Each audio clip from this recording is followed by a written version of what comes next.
Well, it's about 8 o'clock in the morning on Monday, February 20th, 2023. We have temperatures about 62 or so. There's a strong breeze blowing from the south. It's supposed to get up to 80 degrees today. And this is the new pasture there. And I'm going to come over here because the wind, pardon the wind noise for a second here. If you're wondering what all the debris here is, I tried pastured chickens, and I think they came out here in May of last year, but it got too hot and most of them died in the heat. I did another batch in the fall, and that batch was successful, except the hawks were eating about a bird a day. So I have to do a total cover if I'm going to do chickens again. The goal obviously was to not only grow chickens, but to feed the pasture with chicken manure, which is superior for fertilization in many respects. One of them being that it doesn't poison the soil, it doesn't make it acidic, and it doesn't kill off the bacteria and fungus and insects like nitrogen fertilizer does. So I can't say that there's a difference, that it's only 100 chickens. I don't think 100 chickens will make a big difference that you'll notice, maybe over the span of years.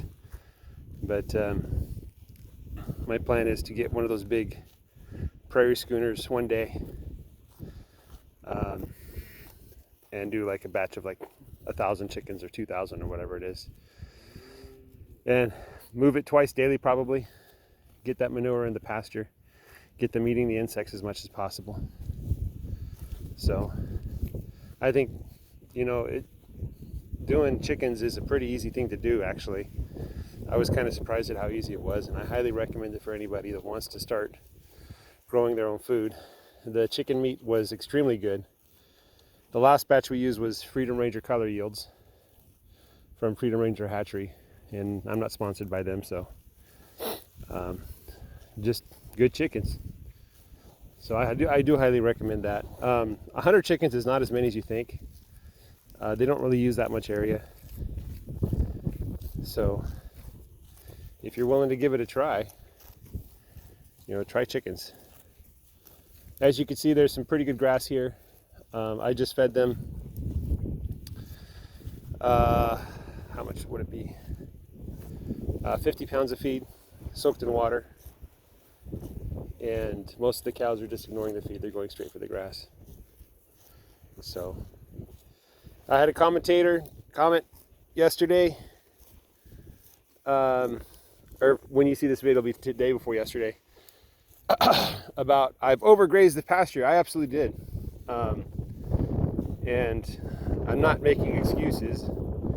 The thing that I should have done that I didn't do was basically get rid of the herd or reduce it down to just a couple cows. The reason being, we had 2 back-to-back droughts really bad. And the first drought in the summer, we got a lot of summer growth. It wasn't too bad. But that winter, we didn't get hardly any rain at all. And so we didn't get any winter growth. And then spring was terrible. The ryegrass didn't get above my knees. And nobody had a good harvest that spring. Hay prices shot up. I didn't get any hay. It's way too expensive. And then we had a summer where the grass just wouldn't grow. It just grew in little tiny bits. It was so dry. It was bone dry. The ground was dry. I dug down a hole. Like 2 feet down, it was still dry. So we didn't get that precious moisture in the winter to replenish the soil.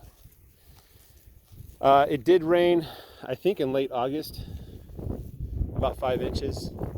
And it was the strangest thing because that much rain normally in a pasture like this would make puddles, but it didn't make any puddles. The ground soaked it all up. In fact, the pond, which was bone dry for months and months, after it rained, we had like a tiny puddle for a couple days, and then it just soaked into the ground. So, yeah. So I'm supplementing with feed rather than anything else. And I think there's enough grass that the cows are getting the roughage that they need to survive. Obviously they'd want more. Here's what it looks like in the last row they're in. And so let's just do a little time warp here back in time really quick. I like to do this every once in a while. So this is, they came here on Thursday evening of last week. So that was, what, 3.5 days ago.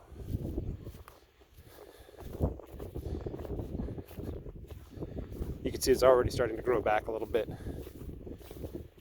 Here is Monday.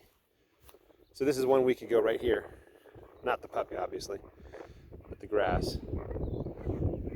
And then you can see the white markers I put down for the previous Thursday evening and the previous Monday. And you can just see the grass is just getting better the further back in time you go.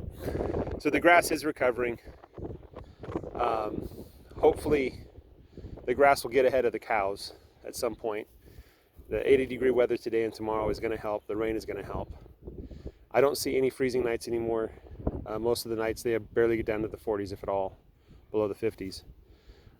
So we're looking good, and we should see the grass start to explode any day now.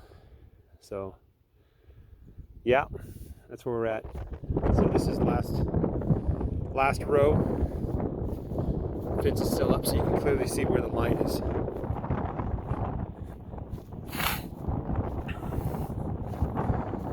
And you can see on the right here, this is the row they're going to get into. You got a little bit less land because of the pond. I can't call it a stock tank because when it gets drought conditions it dries up, so it's basically useless. So I just use it for a duck habitat there. Oh man, look at this. This is what the cows have to look forward to here. Oh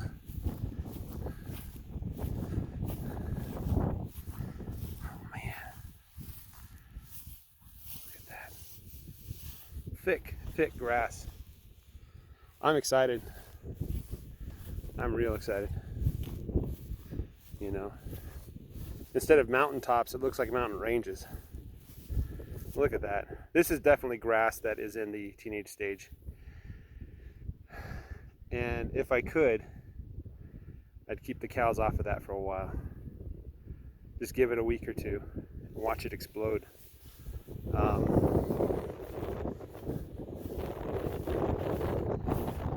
One of the thoughts I had is to slow down the rotation. Maybe put them a week in this row. Give the next rows a little bit more chance to recover, but you know, 3 months is what it's had, so